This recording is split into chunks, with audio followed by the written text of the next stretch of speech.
केले एक सांस में 12, खाओ गिनकर सेब 18, 1 किलो नमकीन चबाओ, कुल्हड़ 20 चाय पी जाओ। क्या बात है? और सूक्ष्म है ये जलपान, स्वागत में सूक्ष्म है जलपान। भाई बहुत अच्छे। तुम्हारे स्वागत में।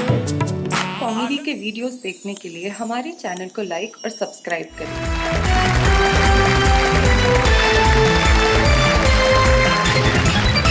जीवन में संगीत बड़ा जरूरी है और कविता तो संगीत के बिना अधूरी है। तो आइए मिलकर कहते हैं वाह वाह क्या बात है। वाह वाह क्या बात है हमारे उन साथियों के लिए जो हमारे समक्ष बैठे हैं, यहाँ पे उपस्थित हैं। सबसे पहले टिपिकल जगत्यालवी जी मुझे इस तरह से घूर रहे हैं जैसे मैं घर में न पहुंच पाया हुआ 12वां सिलेंडर हूँ। लेकिन टिपिकल जी अपना परिचय 2 पंक्तियों में गा के ही देना पड़ेगा भाई, संगीत वाला मामला। आग नफरत की मोहब्बत से बुझा देता है, जख्म आ जाए तो मरहम भी लगा देता है। क्या बात है। एक ऐसा भी टिपिकल है जहां में यारो, क्या बात है। रोने वालों को एकदम से हंसा देता क्या बात है भाई, बहुत अच्छे भाई, बहुत खूब। टिपिकल साहब क्या बात। अब टिपिकल साहब के साहब हमारे ये जो दोनों बैठे हुए हैं जोड़ी, वाह वाह वाह वाह भाई, ये जो दोनों को वितरण किया है बालों का, लेकिन कहीं कोटा ज्यादा दे दिया और जहां जरूरत थी वहां नहीं दिया, ये बड़ा गड़बड़ मामला है। लेकिन जिनको बहुत जरूरत है, जो शर्मा रहे हैं, उनका नाम भी शर्मा है, अशोक शर्मा, जो दिल्ली से हमारे बीच में अरे आते हैं। वाह। और जिनके पास जो बैठे हुए हैं ये फारूक सरल हैं, जो लखीमपुर खीरी उत्तर प्रदेश में एक कस्बा है, वहां से आते हैं और मुस्कुराने की कोशिश कर रहे हैं। आप सीधे हंस पड़े और हाथ भी जोड़ लिए। चुनाव लड़ने का इरादा है क्या? और संगीत का मामला है तो जरा गा के बताइए कि क्यों इस तरह से हाथ क्यों जोड़ लिया आपने? लौट के आजा मेरे मीत, तुझे मेरे गीत बुलाते हैं। मेरा सूना पड़ा रे संगीत, तुझे मेरे गीत बुलाते हैं। लौट के आजा मेरे मीत। आप ऐसे बोल रहे थे जैसे किसी के घर के जाके कर आ दे दो रोटी मुझको, तुझे मेरे। भाई बहुत बढ़िया, बहुत अच्छे। तो फारूक सरल, अशोक शर्मा और टिपिकल जगत्यालवी जी, आप तीनों यहाँ बैठे हैं, तो आप डिसाइड कीजिए आप तीनों में से सबसे पहले कविता पढ़ने कौन आएगा, बताइए। अच्छा अशोक जी, आप क्यों नहीं आना चाहते अब ये बताइए। मैं देखना चाहता हूँ पहला चावल कितना पकता है। उसके बाद अपनी दाल गलेगी कि नहीं गलेगी। अपनी दाल गला लेंगे। क्या बात है भाई अशोक शर्मा जी, आप भारत की राजधानी से आए, पता चलता है आप उस शहर से आए जहाँ पे संसद है, बड़े चालाक है आप। आइए हम बुलाते हैं टिपिकल जगत्याली को जोरदार तालियों के साथ।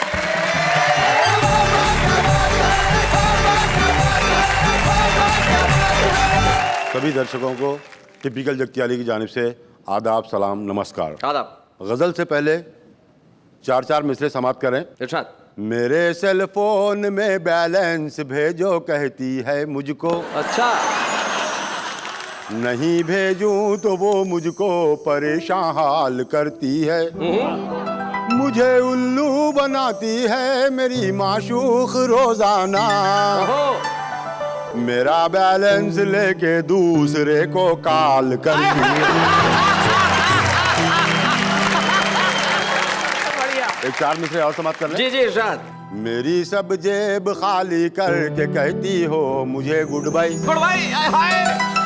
मेरी सब जेब खाली करके कहती हो मुझे गुड बाय। मेरे संग आज ही आना, यूं ही फिर कल नहीं कहना। ज़बां से आपके अच्छा नहीं लगता है ये जुमला, टिपिकल हूँ तुम्हारा मैं, मुझे अंकल नहीं कहना। 4 मिसरे और समाप्त करें। इरशाद।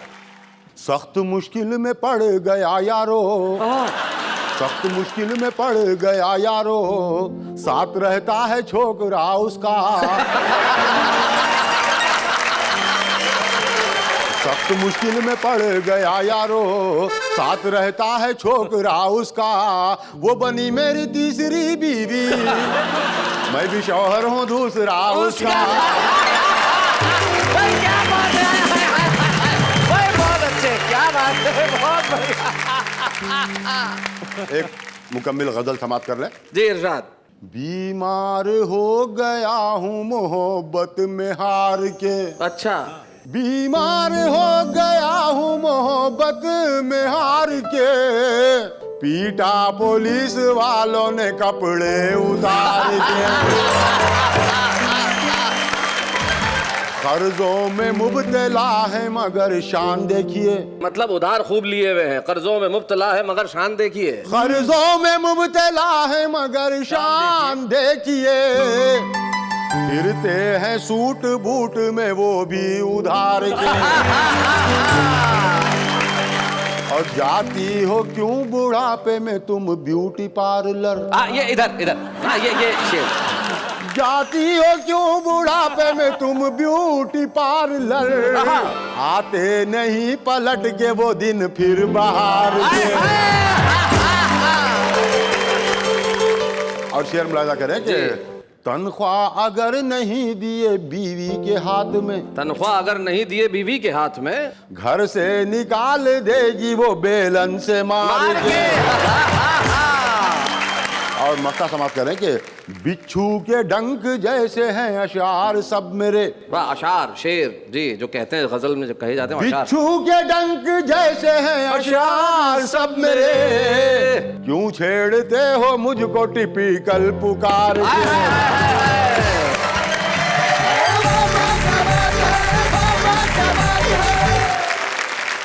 भाई अशोक शर्मा जी, आपने बहुत अच्छा किया कि टिपिकल जी को सबसे पहले हमने खड़ा कर दिया। आपको मालूम था कि भाई महफिल की शुरुआत बड़ी जोरदार होनी चाहिए और आगाज इन्होंने इतना कमाल का कर दिया है कि भाई अब आगे आप भी इंतजार कर रहे होंगे कि क्या होने वाला है। तो क्या होने वाला है बताइए। और आगे धमाल होने वाला है। ठीक था, क्या बोलते हैं?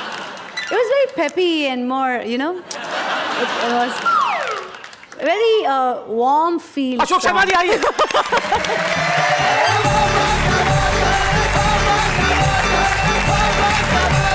इतने बढ़िया श्रोता हैं, कविताओं का आनंद ले रहे हैं जी। लेकिन कई बार श्रोता एक ऐसा ठस सामने मिल जाता है कि हंसकर ही नहीं देता। हाँ, एक कवि सम्मेलन में हमने आधे घंटे तक हास्य कविताएं सुनाई, लेकिन एक श्रोता को हंसी नहीं आई। हाँ। हमने पूछा क्या बात है जनाब, वह बोला मानसिक तनाव। अच्छा। हमने कहा हमसे ज्यादा।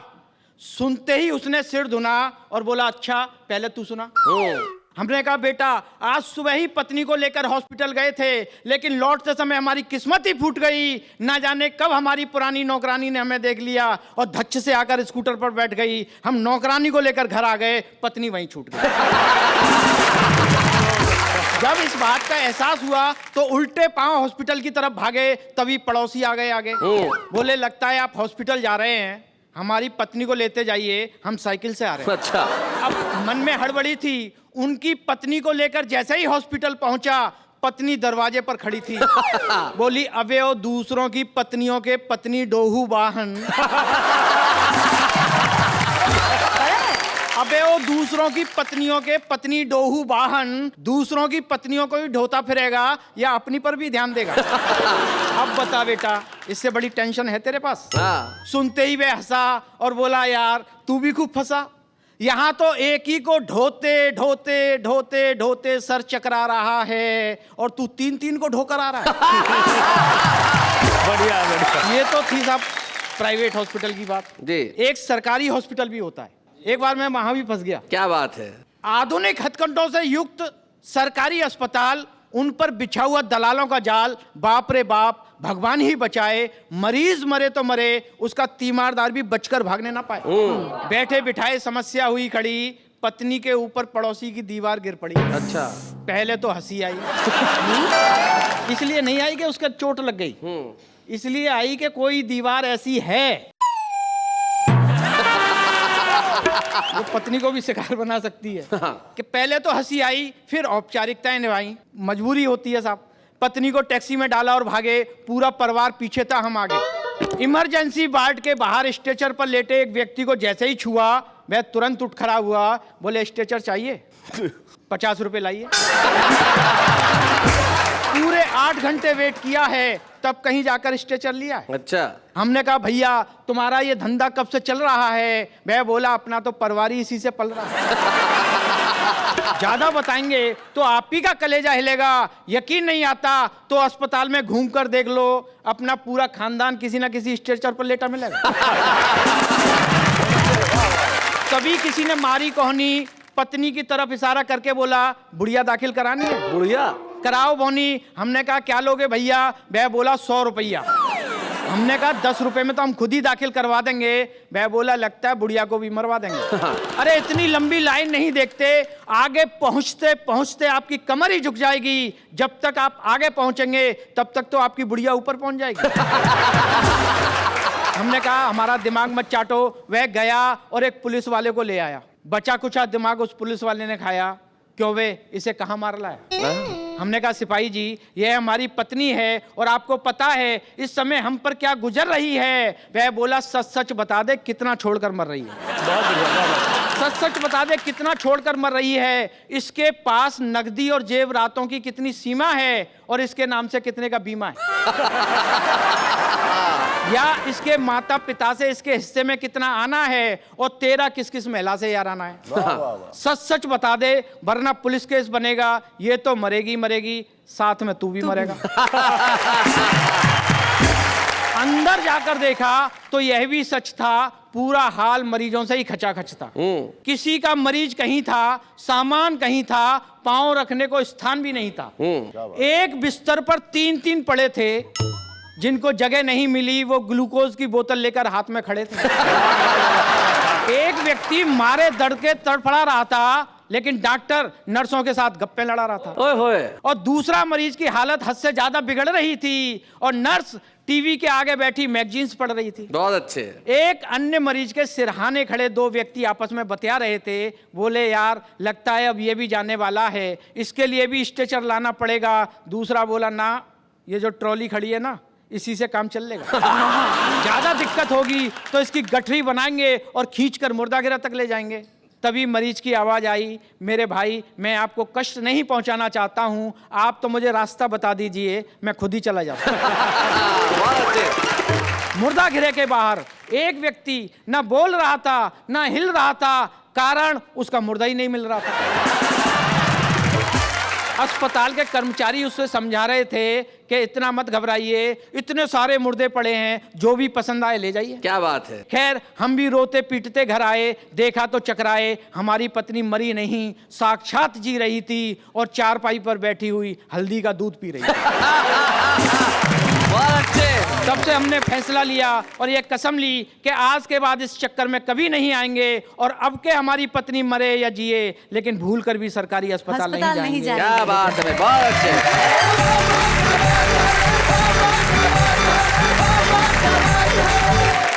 अस्पतालों में कई बार ऐसे किस्से हो जाते हैं। जैसे एक साहब थे, ऑपरेशन से बड़ा डरते थे, उनका ऑपरेशन होने वाला था। ऑपरेशन थिएटर के बाहर उनकी बीवी बैठी हुई थी। बोले आप जाओ चिंता मत करो। अब अंदर से दौड़ते अरे नहीं कराऊंगा, मैं नहीं कराऊंगा। अरे मतलब क्या हुआ क्या? नर्स अंदर बोल रही थी कि डरिए मत, पहले ऑपरेशन में कुछ नहीं होता, डरने की कोई जरूरत नहीं है, आराम से हो जाएगा, चिंता मत कीजिए, सब भगवान ठीक करेगा। तो बीवी बोली ठीक ही तो कह रही थी, इसमें डरने की क्या बात है? बोले मुझसे नहीं, डॉक्टर से कह रही थी। अब अगर हाल ऐसा हो तो क्या किया जाए फारूक साहब? लेकिन जिंदगी में इलाज कराना जरूरी है। क्या है? इलाज कराना तो कराइए। किसी अस्पताल में जाइए और अपना इलाज कराइए, फिर यहाँ पे आइए, क्योंकि यहाँ कविता है, शायरी है, शेर है, सुर है, रदीफ और काफिये हैं, बहरे हैं, गजलें हैं, सुनने हैं, सुनाने वाले हैं और हम सब अब उनके लिए तालियां बजाने वाले हैं। जो आएंगे आएंगे लखीमपुर खीरी से आएंगे, दे आएंगे आएंगे आएंगे लखीमपुर खीरी से आएंगे, आएंगे आएंगे आएंगे लखीमपुर खीरी से आएंगे। मैं एक स्वागत गीत पढ़ने जा रहा हूँ। स्वागत। बारातियों के स्वागत में कन्या के पिता के द्वारा लिखा हुआ स्वागत गीत, अभिनंदन पत्र सुनिएगा। कि आदरणीय श्रीमान तुम्हारे स्वागत में लिखूं मैं स्वागत गान तुम्हारे स्वागत में। बहुत अच्छे। पहला स्वागत उठने बैठने की व्यवस्था कि कैसे करूं आपकी खातिर वाह। कुर्सी मेज मसहरी हाजिर, मखमल गद्दा रेशम चादर, बैठो है फादर के फादर, और सजे हुए सामान तुम्हारे स्वागत में, आदरणीय श्रीमान तुम्हारे स्वागत में। उसके बाद नाश्ते का इंतजाम। नाश्ते का इंतजाम। लड्डू और जलेबी खाओ, कुछ घर ले जाओ, रसगुल्ले ताजे मंगवाए, देशी घी में गए बनाए, और शुद्ध सरल मिष्ठान तुम्हारे स्वागत में, आदरणीय श्रीमान तुम्हारे स्वागत में। केले एक सांस में 12, खाओ गिनकर सेब 18, 1 किलो नमकीन चबाओ, कुल्हड़ 20 चाय पी जाओ, क्या बात है? और सूक्ष्म है ये जलपान स्वागत में, सूक्ष्म है जलपान, भाई बहुत अच्छे। तुम्हारे स्वागत में। अगर आप हैं शाकाहारी, तरह तरह की है तरकारी, आलू मटर टमाटर गोभी, क्या बात है साहब? मन चाहे तुम खाओ जो भी, ये पूरी पकवान तुम्हारे स्वागत में, आदरणीय श्रीमान तुम्हारे स्वागत में। अगर आप शाकाहारी का डोगा सिस्टम चलता है जी, कि अपने हाथ परोसो काढ़ो, अंडे मुर्ग मुसल्लम झाड़ो, तरह तरह के हैं ये व्यंजन, बाकर ख्वानी और मुतंजन, बिरयानी और नान तुम्हारे स्वागत में, आदरणीय श्रीमान तुम्हारे स्वागत में। संधि जी का अंतिम स्वागत, जी, जी, क्या बात जिसके है? बिना सारे स्वागत बेकार माने जाते हैं, उसकी भी पूरी व्यवस्था कि मांगा था दहेज जितना भी, मंगवाया है सब उतना ही, फ्रिज टीवी और टेप रिकॉर्डर बनवाया है देकर ऑर्डर, और बाप की है दुकान तुम्हारे स्वागत में, आदरणीय श्रीमान तुम्हारे स्वागत में। कि लेमन डिनर और टी सेट है, जो भी है सो बेटर बेस्ट है, सोफा सेट और फार्म का गद्दा, बैठो एसी कार में दद्दा, और नकद कभी है ध्यान तुम्हारे स्वागत में, आदरणीय श्रीमान तुम्हारे स्वागत में। कि रकम 20 लाख है पूरी, लो समधी जी भरो तिजोरी, यदि चाहो कुछ और मंगा दूं, घर भी आपके नाम लिखा दूं, क्या बात है? पूरे कर लो अरमान, अब हाजिर है जान, ले लो मेरे प्राण, हम तो चले शमशान तुम्हारे स्वागत में।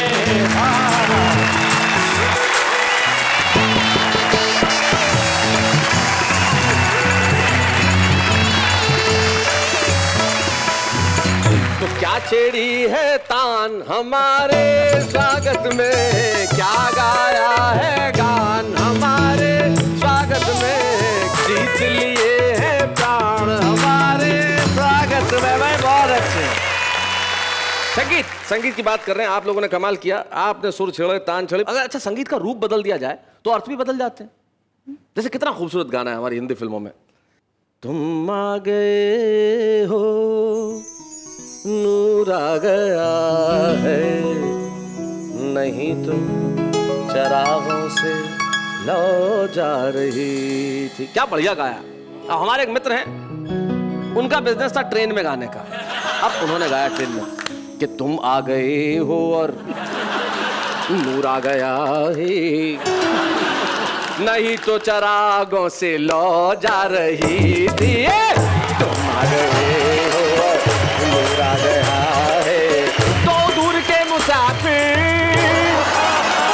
हमको भी साथ ले ले रे। ट्रेन में चल रहा है, हम हमको भी साथ ले ले, हम रह गए अकेले, ओ दूर गए मुसाफिर।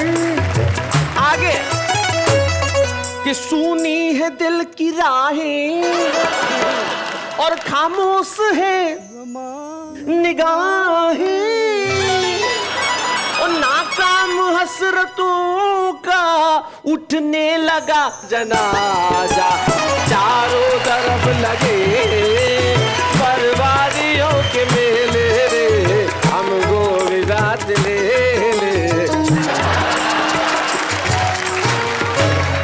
उतर गया, ट्रेन से उतर गया, निकल लिया। कुछ लोग होते हैं जो जीवन का संगीत इस खूबसूरती से निभाते चलते हैं कि जहां भी जाते हैं सुर ही सुर होते हैं। हिंदी हास्य व्यंग के मंचों पे हमारे कुछ ऐसे सारथी रहे, कुछ ऐसे कवि रहे जो व्यंग और हास्य के स्तंभ रहे, चाहे वो शैल चतुर्वेदी जी हो या माणिक वर्मा जी हो। उस पीढ़ी के एक ऐसे कवि हमारे साथ हैं जिन्होंने हास्य को एक नई दिशा दी। अपने खराब स्वास्थ्य के बावजूद मेरे व्यक्तिगत निमंत्रण पे वो आज यहाँ तक आए और हमारे विशेष मेहमान बन के आज यहाँ कविता सुनाएंगे। क्या बात? श्री सुरेश उपाध्याय।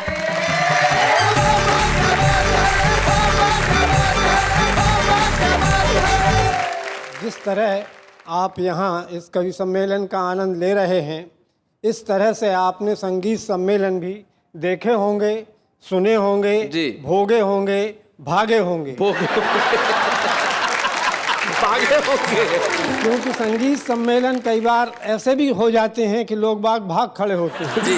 ऐसा ही एक संगीत सम्मेलन चल रहा था, तो आदरणीय भाई ने पूछा कि ये जो महिला संगीत प्रस्तुत कर रही हैं, गाते गाते अपने नेत्र बंद क्यों कर लेती हैं? हाँ। हमने कहा कि इनसे श्रोताओं का दुख देखा नहीं जाता।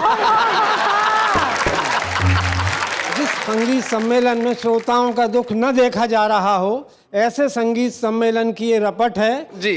कविता का शीर्षक है कि संगीत सम्मेलन यानी बाजू बंद खुल खुल जाए। बाजू बंद खुल खुल जाए। कि संगीत का शौक हमें भी है, संगीत का शौक हमें भी है, लेकिन इसका ये मतलब तो नहीं कि बेचारी जनता को 2-2 घंटे तक लगातार सताया करे। संगीतकारों से हमारा पहला निवेदन है कि वे अपने तबले, तानपुरे और सितार अपने घर से तान कर लाया करें। एक तो घंटा 1.5 घंटा वैसे ही लेट आते हैं, ऊपर से मंच पर आसन जमाते ही हथौड़ा लेकर बैठ जाते हैं। बेरहमों को, गरीब सुनने वालों पर जरा भी रहम नहीं आता। कमबख्त एक ही लाइन को रात रात भर गाते। कोई आदमी शादी करता है, एक बीवी अपने घर लाता है और फिर उसे अपने साथ जिंदगी भर रखता है। ये बात समझ में आती है, हम इसकी तारीफ कर सकते हैं, लेकिन गीत की लाइन कोई बीवी तो है नहीं यार। लेकिन गीत की लाइन कोई बीवी तो है नहीं यार जो एक बार पकड़ी तो छोड़ी नहीं। लाइन तो लाइन है, आप दूसरी लाइन पर भी आलाप मार सकते हैं, लेकिन एक ही लाइन तो मत पकड़े रहो मेरे प्रभु। आपकी सरकत से हमारी महफिल के अनेक श्रोता घर से धार सकते हैं। सही बात है। खैर इस बात को जाने दो, अपने को गहराई में जाने की क्या जरूरत है। अरे बजाने के लिए आए हो तो बजाओ, मगर हे तबलची महाराज, तुम्हें बीच बीच में गद्दी से उचक कर सिर हिलाने की क्या जरूरत है? क्या सिर हिलाए बिना काम नहीं चल सकता? जो अपने सिर से घड़ी के पेंडुलम का काम ले रहे हो। बहुत अच्छे। तुम्हारे सिर से अगर किसी बच्चे के झूले की रस्सी बांध दी जाए, तुम्हारे सिर से अगर किसी बच्चे के झूले की रस्सी बांध दी जाए, तो भगवान कसम शरारती से शरारती मुन्ने को 2 मिनट में नींद जाए। गद्दी से चिपक कर बैठ तो गए हो ऐसे जैसे जिंदगी भर अब तुम्हें कहीं जाना ही नहीं। लेकिन अपने तानपुरे की कसम खाकर बताओ, क्या तुम्हारे पास कोई 10-12 लाइनों वाला गाना नहीं है? हम जानते हैं कि तबले और तानपुरे को तान चुकने के बाद आप बंधे हुए बाजूबंद को खोलेंगे और गाएंगे बाजू बंद खुल खुल जाए, बाजू बंद खुल खुल जाए। सारी रात बीत जाएगी और आकाश में गुलाल छिड़कता हुआ दिन निकलेगा, मगर तुम्हारा ये बाजूबंद नहीं खुलेगा।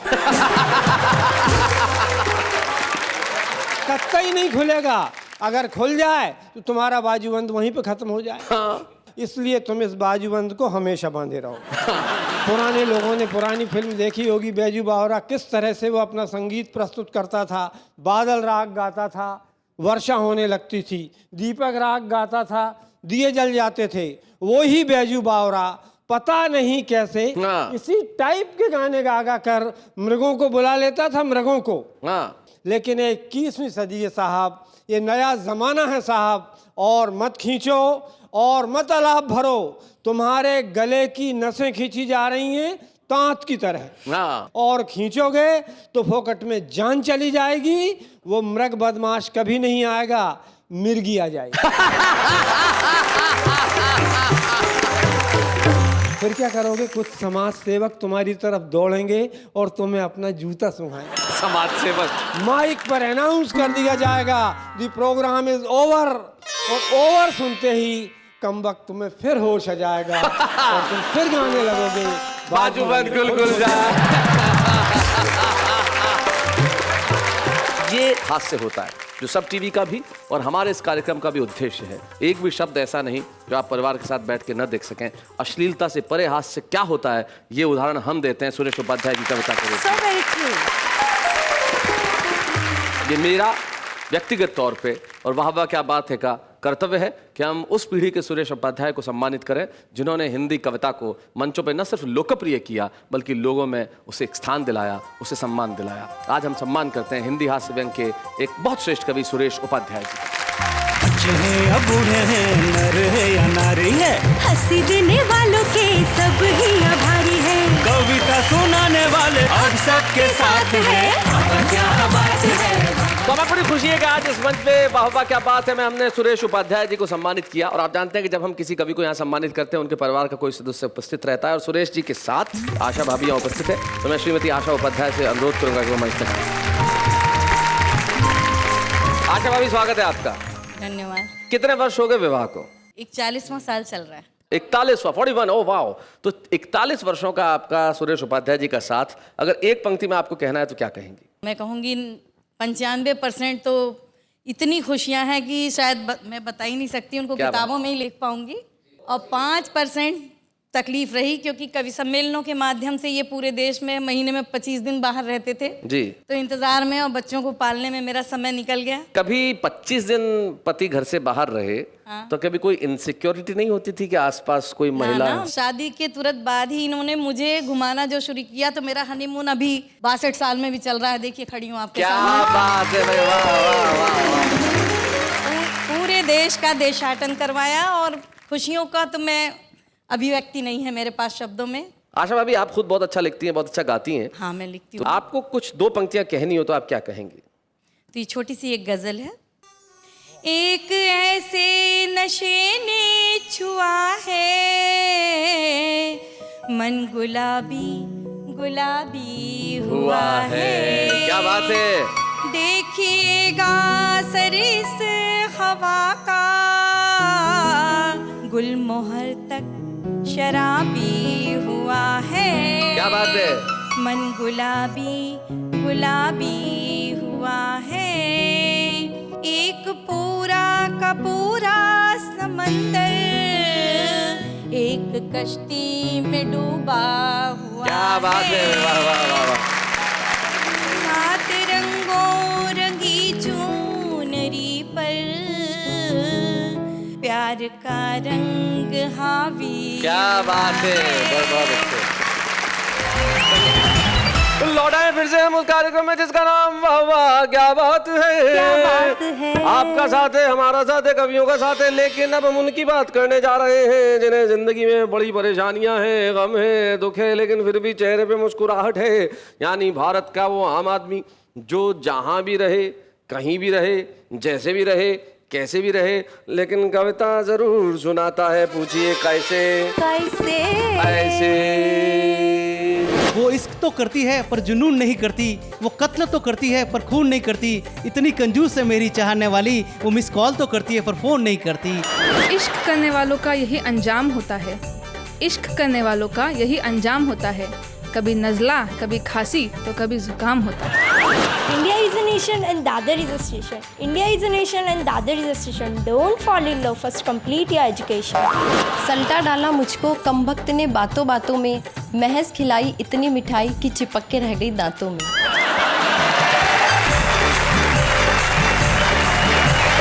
तो ये थे भारत के आम आदमी थे जो कविता लिखते थे, और आज ये कहीं ना कहीं छुपे हुए हैं, लेकिन कल को इस मंच पे आएंगे और सुनाएंगे कविता। लेकिन छुपे से मुझे याद आया कि भाई हमारे छुपे रुस्तम जिन्हें अभी आना है, क्या करना है बताइए। कविता। वाह, बहुत अच्छे। तो भाई हमारे छुपे रुस्तम जो आज के हैं वो सही में छुपे रुस्तम, एक महाराष्ट्र का एक कस्बा धुलिया, वहां वो रहते हैं। उनकी कविताओं का आप पे ऐसा असर होगा कि आप हंसी के सागर में गोते लगाएंगे और आप कहेंगे भाई ये तो कमाल के हैं। हमारे बीच में आ रहे हैं हमारे छुपे रुस्तम धुलिया के इब्राहिम सागर।